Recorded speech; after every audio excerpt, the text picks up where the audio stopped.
Salam sejahtera bagi kita sekalian, Shalom.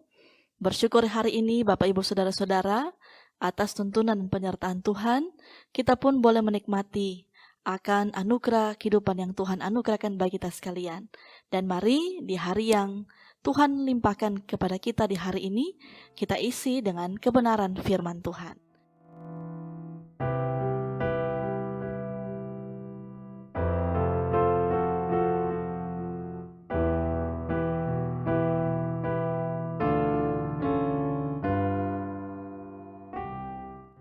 Mari kita berdoa. Segala puji syukur kami panjatkan kepadamu ya Tuhan, untuk pemberian anugerah yang Tuhan anugerahkan bagi kami semua. Dan kami tetap senantiasa bermohon, ketika kami akan senantiasa hidup dalam kebenaran firman-Mu, Tuhan senantiasa berikanlah kuasa Roh Kudus-Mu menerangi hati dan pikiran kami, agar kiranya kami dapat mengerti, memahami setiap kebenaran firman-Mu yang akan menjadi kekuatan kami menjalani kehidupan ini, sehingga kami boleh mengalami pertumbuhan dalam setiap iman kami kepadamu. Ya Bapa di surga, kami sambut firman-Mu, di dalam nama Tuhan Yesus kami berdoa. Amin. Firman Tuhan kita di hari ini dalam Markus 15 ayat 12 hingga ayat yang ke-15.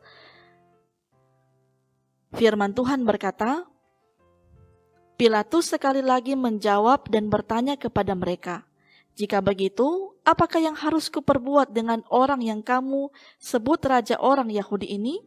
Maka mereka berteriak lagi, katanya, "Salibkanlah dia." Lalu Pilatus berkata kepada mereka, "Tetapi kejahatan apakah yang telah dilakukannya?" Namun mereka makin keras berteriak, "Salibkanlah dia." Dan oleh karena Pilatus ingin memuaskan hati orang banyak itu, ia membebaskan Barabas bagi mereka, tetapi Yesus disesanya lalu diserahkannya untuk disalibkan. Bapak Ibu Saudara-saudara, tema perenungan kita di saat ini adalah kepentingan mengalahkan kebenaran. Bapak Ibu Saudara-saudara, ada sebuah pertanyaan, bagaimanakah perasaan kita saat tahu bahwa orang benar dan tidak bersalah dihukum? Pada bagian ini kita dapat melihat bahwa banyak orang pada waktu itu lebih memilih akan sesuatu yang jahat. Mereka menolak Yesus dan merencanakan segala cara untuk membuat Yesus dihukum mati. Tercatat Pilatus, orang-orang Farisi, dan ahli Taurat menjadi bagian dari pengambil keputusan bahwa Yesus harus disalibkan. Banyak orang yang mengolok-olok Yesus dan menganiayanya. Sungguh tindakan penolakan kepada Tuhan yang lahir dari keinginan berdosa. Keberdosaan membuat manusia lebih mementingkan dirinya sendiri dan melupakan kebenaran. Inilah yang terjadi ketika Pilatus ingin memuaskan banyak orang, meski dengan membiarkan Yesus disalibkan. Keberdosaan manusia membuat Yesus dihujat, dianiaya, bahkan disalibkan. Keberdosaan manusia membuat mereka lebih memilih membebaskan penjahat daripada membebaskan Yesus. Keberdosaan manusia membuat mereka menjadi naif dan memberitakan Yesus untuk menyelamatkan dirinya sendiri. Sungguh suatu ironi bagi orang berdosa yang ada di ambang kebinasaan. Namun Allah memandang keberdosaan manusia dari sudut yang berbeda. Allah merancangkan keselamatan melalui kematian Yesus di atas kayu salib demi orang berdosa. Yesus rela dianiaya, dihujat, dan diludahi demi orang berdosa.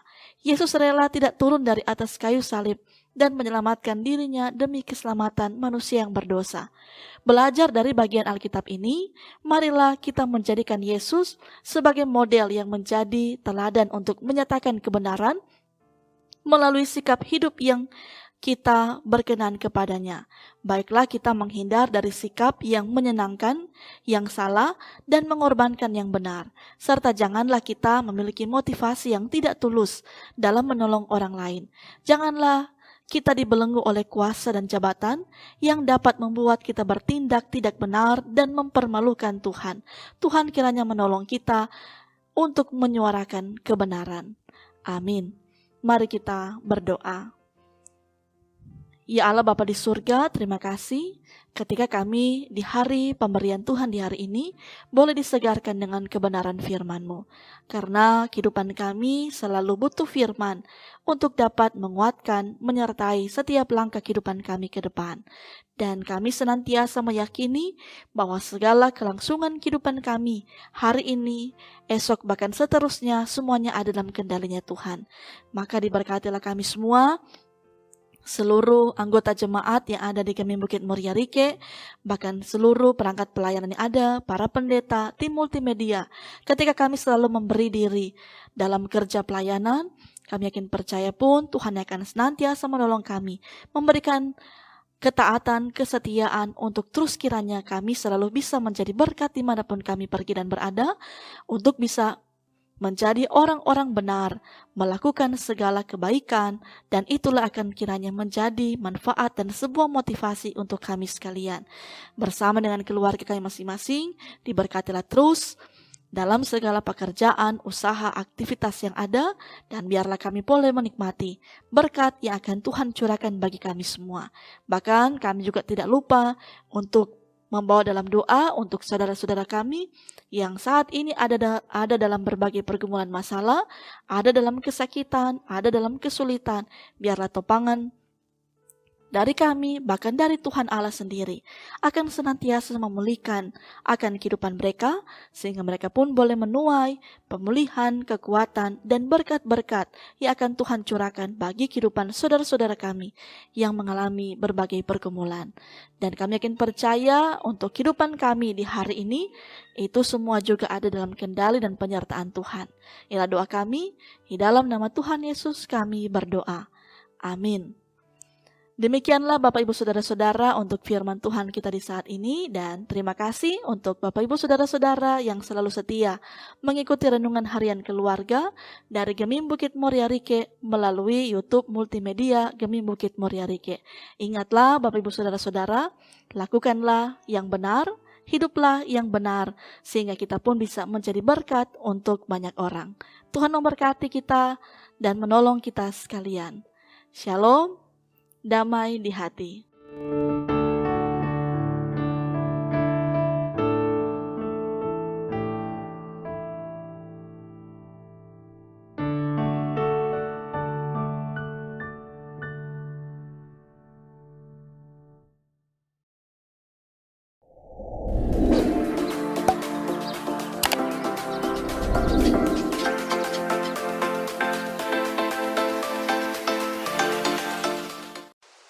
Jangan lupa subscribe channel Gemim Bukit Muria Rike